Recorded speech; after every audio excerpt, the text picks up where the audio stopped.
Boa noite a todos, sejam bem-vindos a mais esse estudo na noite de hoje.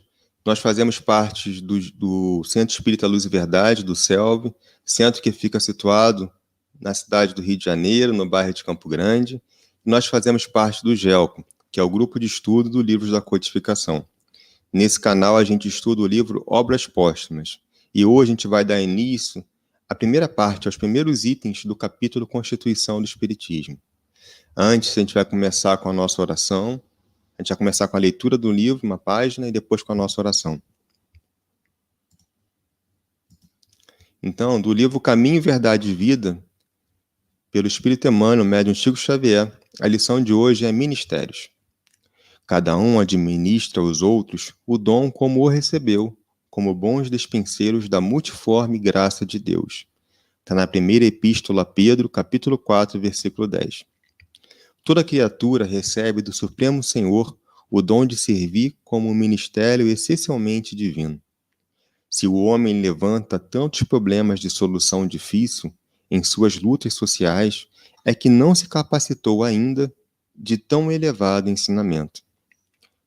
O quadro da evolução terrestre apresenta divisão entre os que denominais magnatas e proletários, porquanto, de modo geral, não se entendeu até agora no mundo a dignidade do trabalho honesto, por mais humilde que seja. É imprescindível haja sempre profissionais de limpeza pública, desbravadores de terras insalubres, chefes de fábricas, trabalhadores de imprensa. Os homens não compreenderam ainda que a oportunidade de cooperar nos trabalhos da terra transforma-os em despenseiros da graça de Deus. Chegará, contudo, a época em que todos se sentirão ricos. A noção de capitalista e operário estará renovada. Entender-se-ão ambos como eficientes servidores do Altíssimo. O jardineiro sentirá que o seu ministério é irmão da tarefa confiada ao gerente da usina. Cada qual ministrará os bens recebidos do Pai, na sua própria esfera de ação, sem a ideia egoística de ganhar para enriquecer na terra, mas de servir com proveito para enriquecer em Deus. Então nós vamos convidar o Sérgio, que vai estar fazendo a nossa oração inicial da noite de hoje. Queridos irmãos, nesse exato momento em que estamos reunidos no santo nome de Jesus, vamos agora acalmar nossos corações, deixar fluir em nós o amor, a bondade, a serenidade, para que possamos estar em comunhão com os bons espíritos e dizer assim: querido Mestre Jesus, mais uma vez estamos aqui, Senhor, reunidos em seu santo nome. Obrigado, Jesus, por esta noite maravilhosa em que podemos estudar mais um pouco dos teus ensinamentos. Obrigado, Jesus, por estarmos estudando esta doutrina tão consoladora, que nesses momentos de dificuldades, nesses momentos que estamos passando toda a terra, são momentos em que nós percebemos a real necessidade de nos equilibrarmos, de estarmos em sintonia com o Consolador prometido. Obrigado, Jesus, por já ter esse conhecimento, por já poder parar de frente a um livro, a um computador, a um celular, para escutar um pouco da voz da serenidade, do amor, da sabedoria. Obrigado, Jesus, que o seu amor se espalhe por toda a humanidade, Jesus. Que o seu amor esteja nos corações daqueles que mais sofrem. Que o seu amor, Jesus, chegue até os governantes do nosso planeta, para que possamos facilitar cada dia mais, para que esse planeta possa vir a ser um planeta justo, de amor, um planeta de regeneração. Assim, Mestre, humildemente nós vos pedimos permissão para iniciarmos tudo de hoje dando graças a Deus.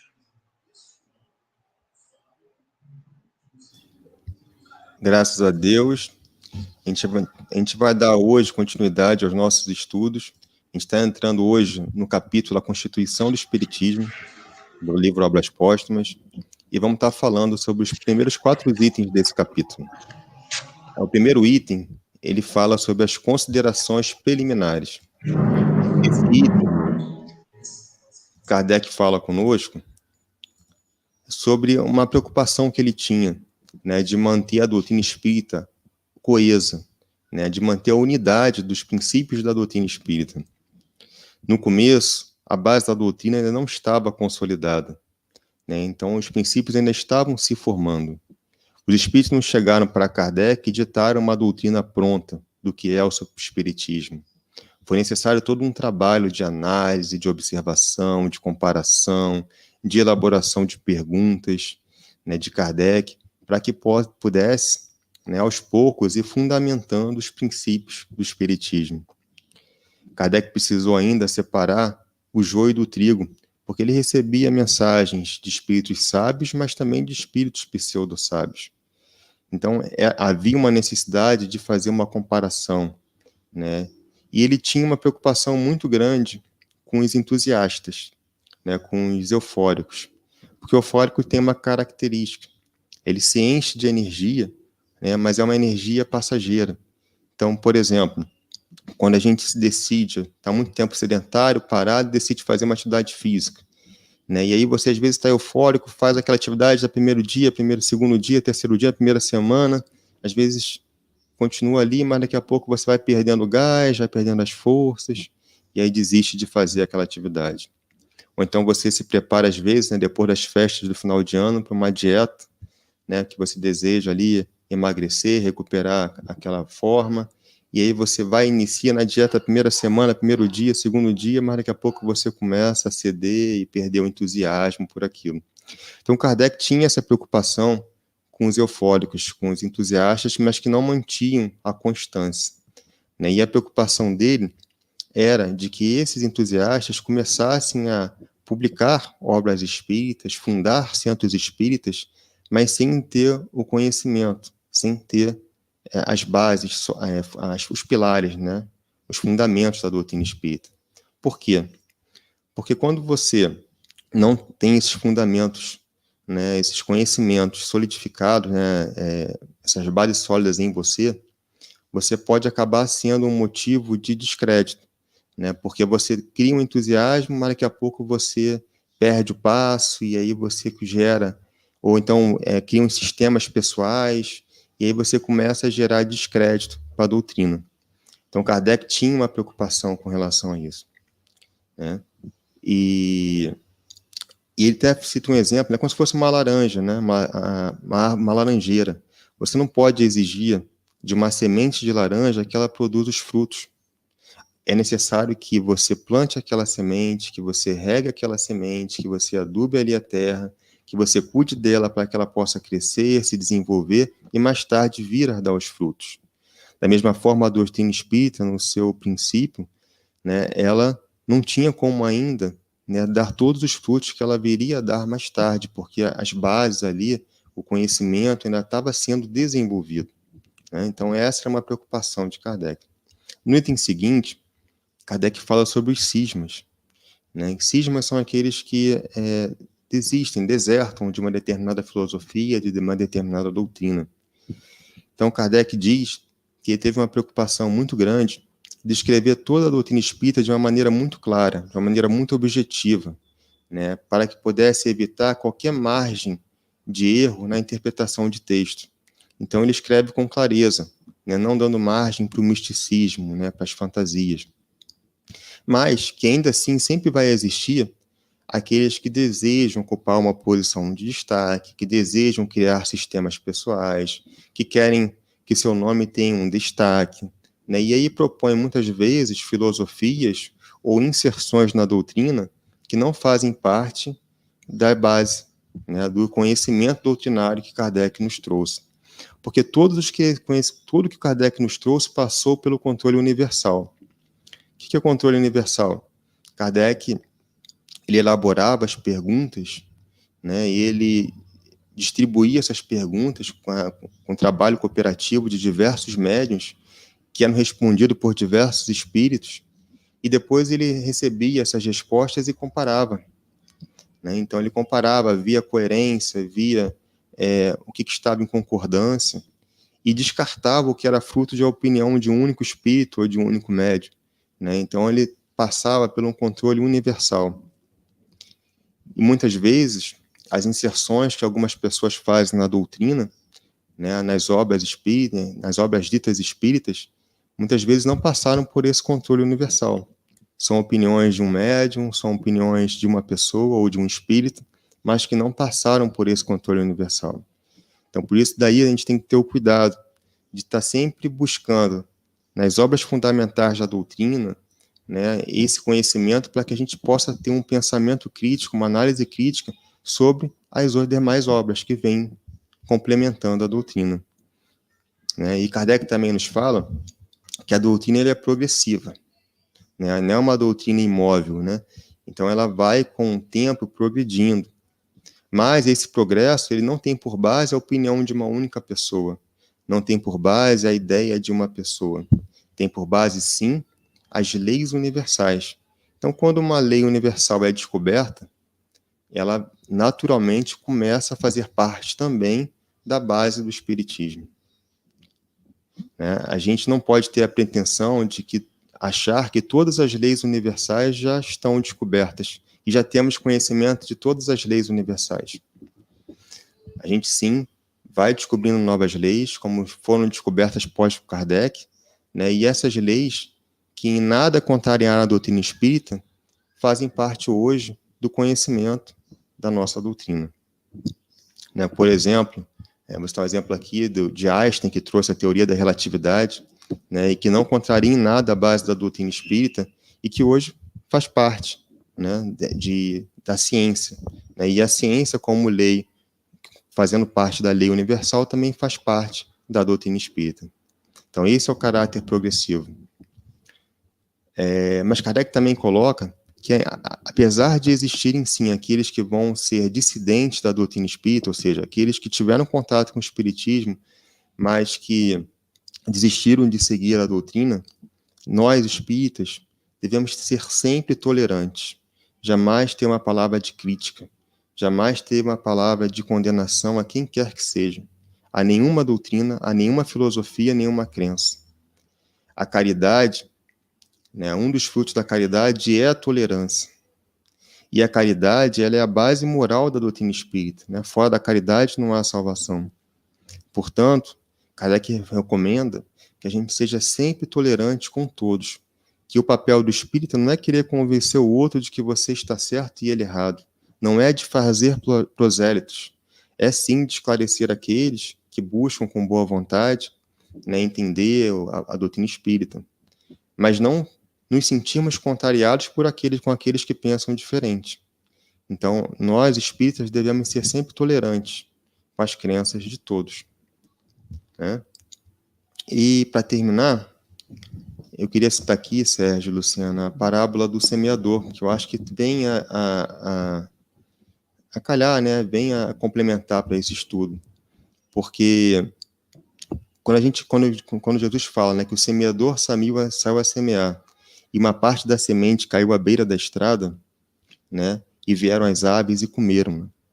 Depois ele diz que outras partes caiu entre pedras, onde havia muita terra, né, e logo nasceu e, como não tinha raiz, secou. O que simboliza isso, né, da semente que caiu entre pedras? É justamente os entusiastas que Kardec citava, que quando estão em contato com a doutrina espírita, se empolgam, né, ou encontram ali, né, informações que os deixam alegres, entusiasmados, mas logo depois, diante das dificuldades, das tribulações, acabam abandonando a doutrina.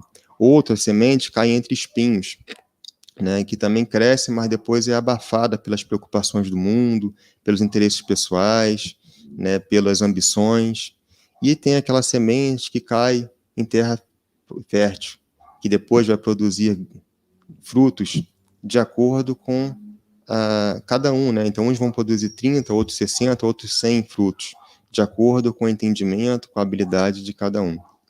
Tá? Então, vou passar para a Luciana, que vai dar continuidade ao nosso estudo. Boa noite. Boa noite a todos. Esse próximo item, né, Kardec, ele traz algumas reflexões, né, sobre o chefe do espiritismo, né? Esse é o tema do tópico, o chefe do espiritismo. E aí a gente começa, né, a ter algumas ideias, né? Quem seria esse chefe do espiritismo, né? Seria o próprio Kardec? Seriam os espíritos, né? E aí Kardec começa com várias indagações, né? Uma delas é: mas quem será encarregado de manter o espiritismo nesse caminho? Ou seja, no caminho, né, do bem, onde mostra onde mostra a imortalidade da alma, onde mostra que o nosso caminho é a evolução, onde mostra que todos nós fomos criados, né, simples e ignorantes, onde está sempre de acordo com as leis da natureza, com as leis divinas, né? Então, quem, né, poderia ficar encarregado de manter o espiritismo nesse caminho? Outra indagação que ele faz, né? Quem terá o lazer e a perseverança necessários a se consagrar ao trabalho incessante que essa tarefa exige? Ou seja, quem estaria ali à frente, né? Coordenando, né? Direcionando esse trabalho. E aí, claro, né? Vem algumas preocupações, né, com isso, porque Kardec entende o quê? Que tem que existir, sim, uma direção central, tem que existir um guardião da unidade progressiva e dos interesses gerais da doutrina, tem que ter a questão do trabalho centralizado, dos estudos, das observações. Então, Kardec ele cita, né, algumas preocupações, né, que, claro, a doutrina, né, por ela não ter, digamos, esse chefe, ficaria, né, à mercê, né, à deriva. E aí a gente sabe que é necessário, sim, como Kardec coloca, de ter uma direção, de ter uma centralização. Para quê? Para que haja uma unidade desse trabalho, né? Para que haja um caminho reto, né? Para que não venham outras ideias e desvirtue, né, o objetivo central da doutrina, né? E aí, com isso, ele continua, né, com algumas refutações, né?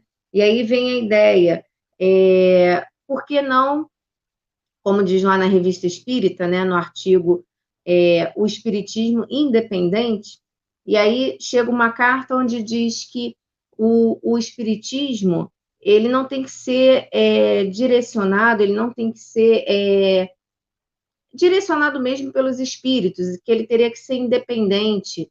E aí, lá na Revista Espírita, colocam a seguinte questão: ora, se essa pessoa que escreve essa carta, que direciona esse pensamento, está dizendo que a doutrina não pode ser dos espíritos, ela já está utilizando a sua autoridade, né? Ela já está querendo o quê? Dar uma de chefe.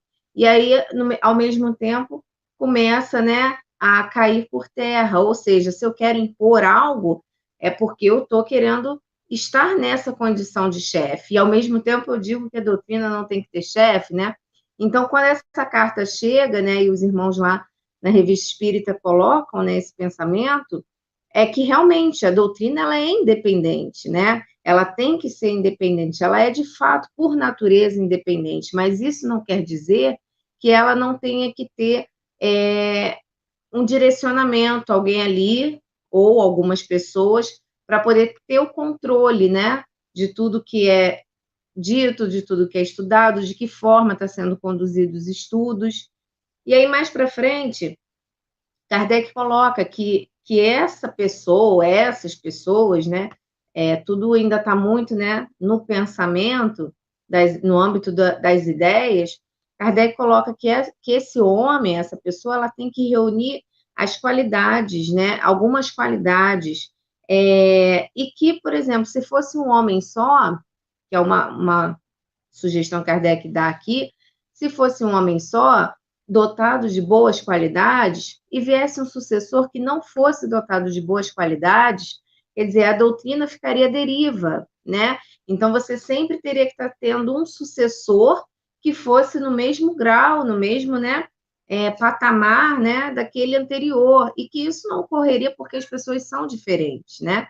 Então, você também colocar essa responsabilidade numa única pessoa, você correria o risco, né, de ter que achar um substituto que fosse do nível daquela pessoa que estava, né, ocupando aquele posto. E aí, mais para frente, Kardec coloca, como indaga, como reconhecer esse homem que dará a direção ao espiritismo, né? E aí ele fala, não está escrito, né? Mas a gente pode reconhecer pelos atos. E aí ele fala que essas pessoas, elas existem em vários graus da escala evolutiva, né? Da escala espiritual. Estão em vários, ocupando várias carreiras, né? Então, são pessoas que não são, né, perfeitas, né, ainda estão galgando a perfeição, que ainda estão trabalhando para o seu melhoramento, mas que já demonstram isso, né? Então, elas podem, e também não está determinado que seja um filósofo, que seja um professor, não, está aberto a todas as pessoas, independente do seu grau de instrução, né? E aí, mais à frente, ele fala também de um artigo da Revista Espírita, que fala sobre o Messias do Espiritismo, né? Então, lá nesse artigo da Revista Espírita, ele vem explicar que esse Messias do Espiritismo, que Deus, né, a todo momento envia Messias ao planeta Terra, a todos os planetas. A todo momento ele encaminha pessoas para poder trazer harmonia, para poder trazer a paz, né? Assim como ele encaminhou Jesus, né? E que a gente vai reconhecer essas pessoas justamente pela sua qualidade moral, né? Então, Deus não dorme, não descansa, ele a todo momento está enviando, né? Pessoas que estão num grau evolutivo mais adiantado para poder orientar, para poder encaminhar, né? Não só o espiritismo, mas todo o nosso planeta, né? Para dirigir toda, equilibrar a harmonia do nosso planeta, né? E aí ele fala que pior de todos os chefes seria o que se desse eleito por Deus, né? Então, Kardec coloca que muitos, né, se dizem messias, né? Se dizem escolhidos por Deus para estar ocupando aquele posto, né? Quando, na verdade, essa pessoa ela está sendo muito, sim, egoísta, né? Está usando da ambição, usando do orgulho, porque Deus jamais, né, intitularia, né, mandaria, vai você e você chega lá e fala que é o Messias, né? Jamais aconteceria isso, né? A gente reconhece, sim, a pessoa pela sua qualidade, né, pela sua qualidade moral, pelos seus atos, por todo, né, tudo que envolve a sua trajetória. Então, muitos, né, Kardec coloca que muitos vão dizer que são messias enviados de Deus, né, mas que, na verdade, não passam de pessoas ambiciosas, pessoas orgulhosas e que querem, sim, se envaidecer, né. E aí ele coloca mais à frente que as virtudes características de um verdadeiro Messias têm que ser a simplicidade, a humildade, a modéstia, o mais completo desinteresse material e moral.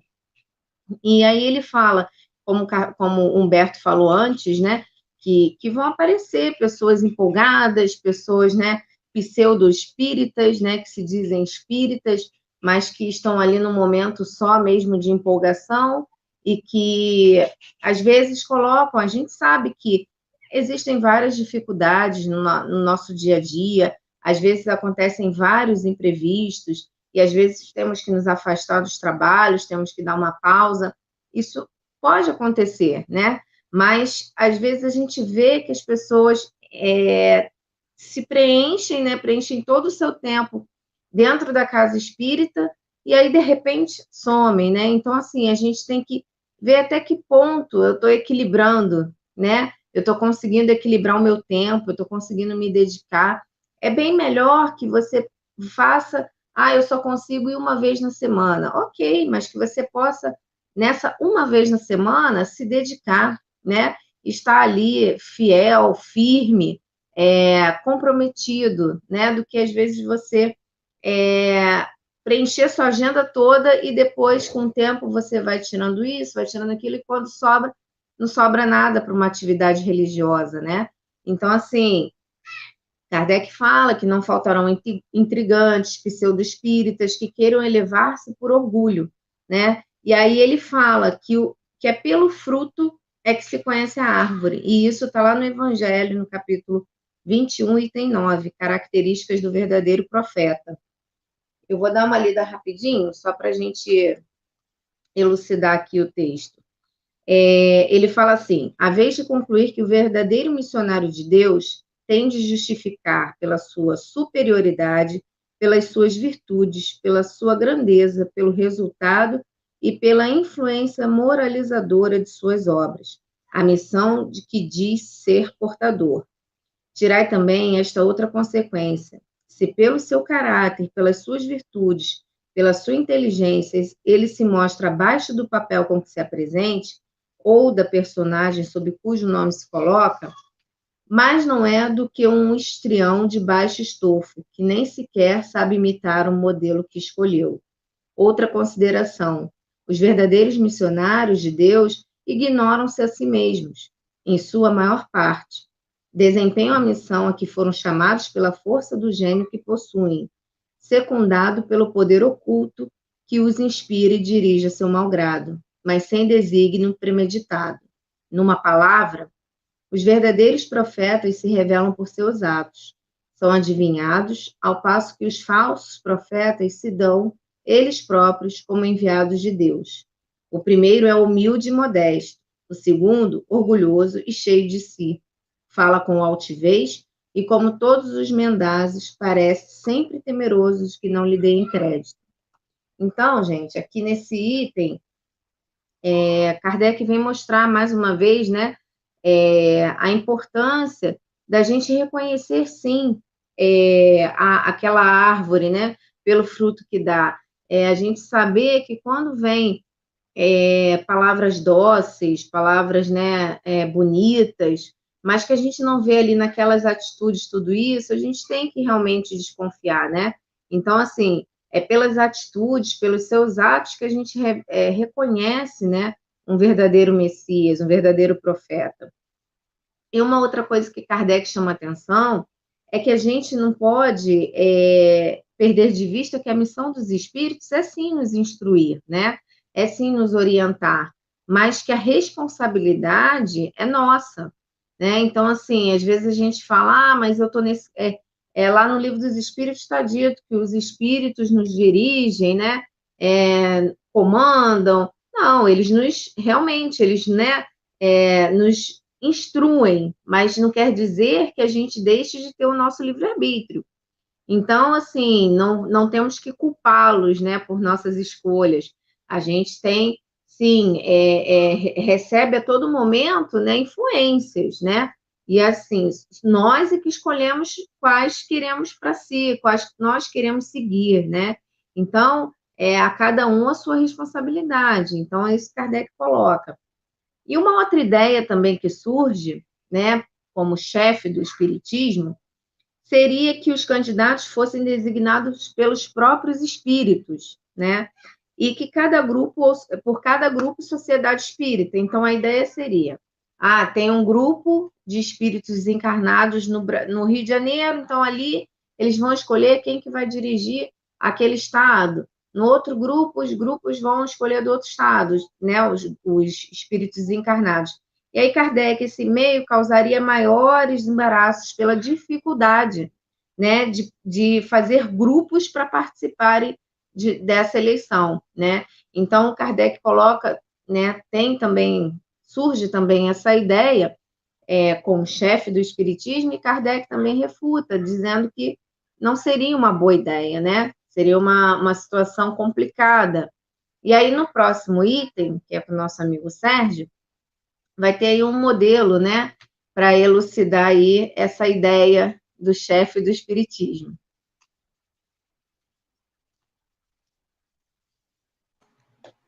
Boa noite, queridos irmãos. Que a paz de Jesus continue entre nós.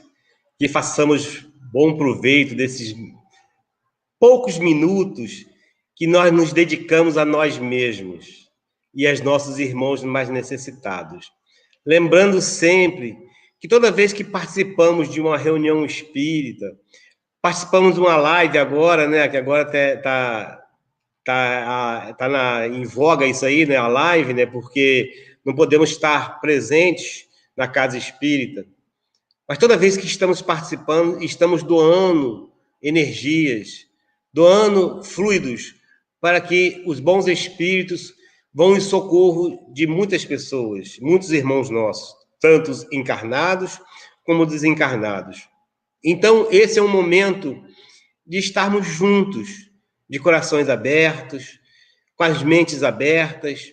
É como a nossa irmã falou, que o Espiritismo não está aqui para impor nada a ninguém, que os espíritos não têm essa pretensão de impor nada a ninguém, e quanto mais estudamos a doutrina, mais vamos percebendo que isso é uma grande verdade, que ela nos deixa livre para pensar, nos deixa livre para indagar, nos deixa livre para estudar. Como a doutrina é uma doutrina progressista, e nós sabemos que hoje a doutrina espírita ela segue muitas questões científicas, né? Kardec aconselhava que sigamos os cientistas, sim, tenhamos a religião como base fundamental de nossos pensamentos, das nossas vidas, mas que acompanhemos a ciência, né? Ontem mesmo eu estava escutando uma palestra de Dr. Paulo César Frutuoso, que é um médico cientista, que é um médico espiritualista, e de onde ele fala que os cientistas já chegaram à conclusão que hoje eles só conhecem 4% do que acontece no universo. Então, de 100%, nós conhecemos apenas 4% do que acontece em todo o universo. Então, a ciência ainda está faltando 96%. Então, nós temos que estar com essa mente aberta para as coisas novas que estão chegando, mas nunca, jamais deixar de lado os livros da codificação, os livros fundamentais. É dali que nós vamos ter o suporte para ter o crivo de saber o que é fantasioso, o que é realidade e o que está dentro dos padrões de aprendizado, tanto científico, como religioso, como filosófico. Então, Kardec tinha essa preocupação muito grande. E como ele dizia ali, como nossos irmãos bem falaram, ele não queria ter a pretensão de ser ele o chefe da doutrina espírita. Até porque não caberia mais tempo para ele, né? Para que ele continuasse sendo, estivesse à frente a todo instante do espiritismo, porque ele tem um prazo de validade. Todos nós temos um prazo de validade aqui na Terra. E Kardec também tinha e sabia disso. Ele sabia o momento em que ele deveria partir. E ele tinha essa preocupação. Mas, Sérgio, mas não foi Kardec que codificou a doutrina espírita? Sim, ele codificou a doutrina espírita. Chegavam para eles, vinham de diversos lugares, diversas mensagens, de uma multidão de focos. Diversos lugares mandavam mensagens para Kardec. Mas Kardec que codificou a doutrina espírita junto com os bons espíritos, com os espíritos de luz. Então, ele não foi o chefe da doutrina, ele foi o codificador da doutrina espírita. Então, nós temos que ter esse cuidado. Porque nós não seguimos Kardec. Não é isso? Nós seguimos os bons espíritos, seguimos os ensinamentos de Jesus. E, claro, que com o estudo desse livro, Obras Póstumas, eu tenho certeza que nosso irmão Humberto, nossa irmã Luciana e todos vocês que estão participando desses estudos, estamos cada vez mais admirados do trabalho desse homem, da missão que lhe foi dada e da missão que ele abraçou. Gente, que força esse homem tinha. Vejam só, ele fazia uma pergunta, a mesma pergunta ele fazia em diversos lugares. Ele enviava essas perguntas aos seus confrades, aos seus companheiros de trabalho, para vários médiuns, com a mesma pergunta para comparar as respostas. Olha o trabalho deste homem. E ele percebia que os espíritos respondiam com a mesma coerência. Então, ele fez um trabalho científico. Mas ele tinha essa preocupação. Já pensou se de 1000 centros espíritas, criar cada um centro espírita diferente? Cada um com a sua maneira de trabalhar, com a sua maneira de agir? Será que daria certo? Né? A gente percebe hoje que o centro espírita tem uma unificação muito forte no Brasil. Que se você for num centro espírita lá no Chuí, ou se você for lá na outra ponta, é a mesma estrutura formada. São os mesmos estudos. São as mesmas, mais ou menos as mesmas maneiras de se levar uma casa espírita. Porque há uma consolidação de pensamentos e de ideias. Então, Kardec tinha essa preocupação. Então, na época, ele tinha uma proposta de uma comissão, né, uma comissão central, onde se reuniriam ali os comissionários, né, pessoas da comissão e pessoas, conselheiros, para que não ficasse na ideia de uma pessoa só de resolver as pendências, as dúvidas, as diretrizes da Casa Espírita, né? Então, em vez de um único chefe, a direção seria confiada a uma comissão central de vários membros e vários conselheiros. Porque nessa comissão haveria um administrador, que seria assim, o presidente, mas isso seria meramente administrativo, o presidente. Ele não teria a voz, ele não teria a palavra final. Qualquer ideia viria a julgamento, ao bom senso de todos esses comissários e esses membros do conselho. Para que não houvesse justamente isso que a nossa irmã Luciana falou, que uma pessoa só abraçasse e dissesse: eu sou o chefe da doutrina, eu sou o cara, né? Eu tenho a razão, eu tenho a palavra final. Então, essa comissão, ela tinha seria assim, mais ou menos, a cabeça do espiritismo na época, para que pudesse colocar em ordem todas essas novas ideias, né? Então, elas teriam ali a responsabilidade da revista espírita, teria a responsabilidade da parte administrativa das casas da doutrina espírita, teria a responsabilidade de ter as diretrizes em qual rumo deveriam tomar a doutrina espírita, para que justamente não viesse a ser na mão de uma pessoa. Uma pessoa pode ser falha, né? E Kardec tinha essa preocupação.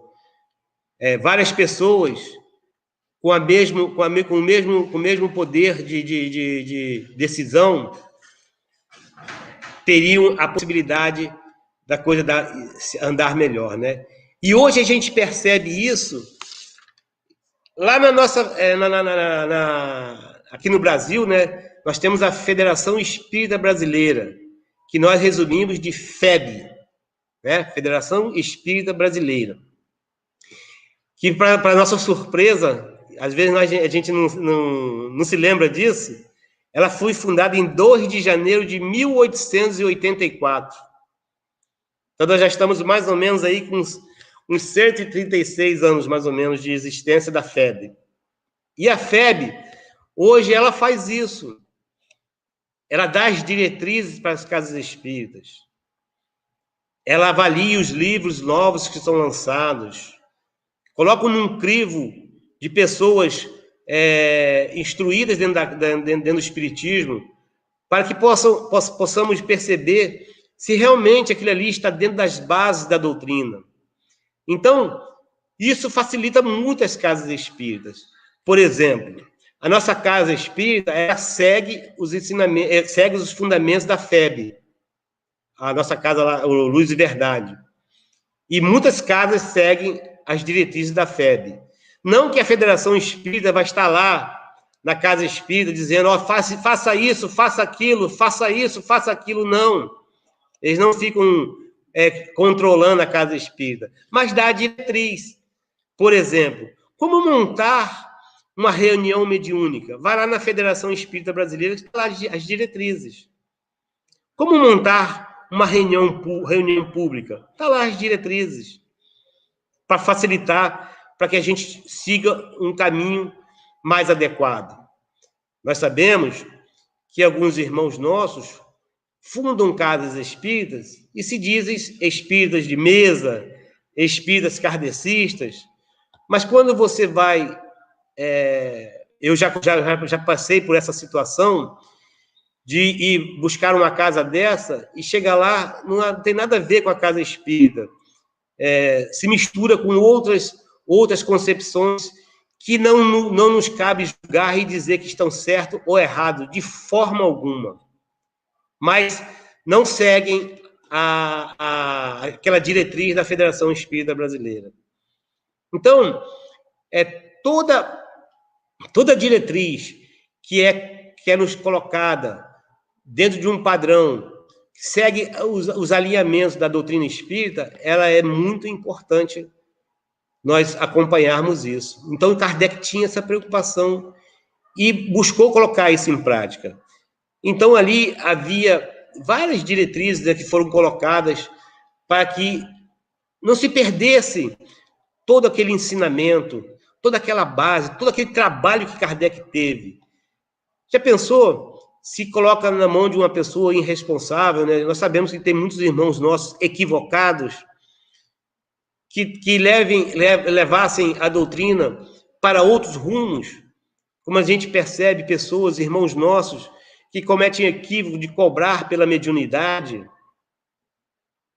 né? Se você for lá na Federação Espírita, a gente que trabalha na casa espírita, todos nós que trabalhamos nas casas espíritas, todos nós assinamos um termo que nós estamos dando de graça aquilo que recebemos de graça, que nós não podemos cobrar nada. Está tudo ali uma diretriz. Então é importante que tudo na vida é importante. Uma empresa tem que ter diretrizes, uma escola tem que ter diretrizes, uma família tem que ter diretrizes, um clube de futebol tem que ter diretrizes, e uma religião também tem que ter diretrizes. E graças a Deus, nós temos diretrizes sólidas baseadas nesses ensinamentos de Kardec, aonde o princípio da doutrina é a simplicidade, a humildade e o acolhimento. Todo o princípio da casa espírita é esse: acolhimento, amor ao próximo, simplicidade. Nós que somos levados a fazer estudos na casa espírita, eu tenho certeza que a Luciana faz, o Humberto, nós somos chamados a atenção para que possamos usar o linguajar de forma mais simples possível, o linguajar de forma mais coerente, sempre buscando os ensinamentos da doutrina, nas bases sólidas, para que não fujamos das diretrizes. E isso é importante, meus irmãos. Quantas vezes, né, eu, rapazinho, começando lá na Casa Espírita, no Luz e Verdade, isso há um pouco tempo atrás, uns 30 a 35 anos atrás, pouquinho tempo. E o seu Humberto, que na época era o presidente, antes havia presidente, vice-presidente, hoje na Casa Espírita não existe mais isso, que são colegiados, né? Existe lá o administrador, né, do colegiado, existe os dirigentes, né? Mas na época existia o presidente, o vice-presidente, seu Humberto era o presidente, pessoa de grande conhecimento, pessoa de muita humildade, de muita simplicidade. Quantas vezes ele me chamou no canto: Sérgio, evite falar isso, evite falar aquilo. procure falar dessa forma, de outra forma. Seja mais simples possível. Porque ele estava falando dele, de como ele pensava? Não. Ele estava falando de uma diretriz da doutrina espírita. E eu agradeço muito a ele. Hoje ele está trabalhando na casa espírita do outro lado, né? Do lado espiritual, do qual outro dia nós estávamos lá numa reunião em comemoração, em homenagem aos nossos irmãos que partiram para o mundo espiritual, e ele nos trouxe uma mensagem linda. Então, o seu Humberto, o seu Nil, que participou lá da Casa Espírita, e muitos outros, continuam trabalhando na Casa Espírita. Continuam fortalecendo os dirigentes de hoje para manter as mesmas diretrizes. Meus irmãos, eu tive que sair do Rio de Janeiro para trabalhar em Macaé e fiquei 9 anos afastado da Casa Espírita Luz e Verdade. E o dia que eu voltei, a semana que eu voltei de Macaé para trabalhar no Rio, a primeira semana eu voltei às minhas quartas-feiras. Na primeira quarta-feira da minha semana que eu voltei à Casa Espírita. E eu digo para vocês, eu fui recebido e percebi na Casa Espírita o mesmo sentimento, a mesma diretriz e o mesmo acolhimento. Então, isso é um trabalho que vem sendo feito lá de Kardec, que vem sendo feito lá na Federação Espírita Brasileira, onde um dos participantes é nosso irmão Bezerra de Menezes. Olha que interessante. Bezerra de Menezes era uma das figuras que contribuiu com a Federação Espírita Brasileira. Então, o que hoje nós estamos aqui agora, Humberto, Luciana, Sérgio, e as pessoas que estão nos ouvindo, essa estrutura que foi montada hoje, ela tem bases lá em Kardec. Essa estrutura não é de hoje.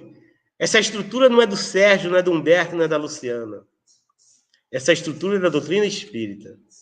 Então, hoje, agora, depois de estudarmos esse livro, já era apaixonado por Kardec. Agora eu sou muito mais apaixonado por ele. Porque é um homem fantástico, de uma missão fantástica, de uma perseverança fantástica e de uma preocupação correta e idônea, e que nunca deixou de ouvir os bons espíritos. Então, que nós, que estamos aqui levando esse estudo, e muitos outros, que nós que estamos aí escutando e que vamos amanhã estar em nossos trabalhos, em nossas famílias, que continuemos firme,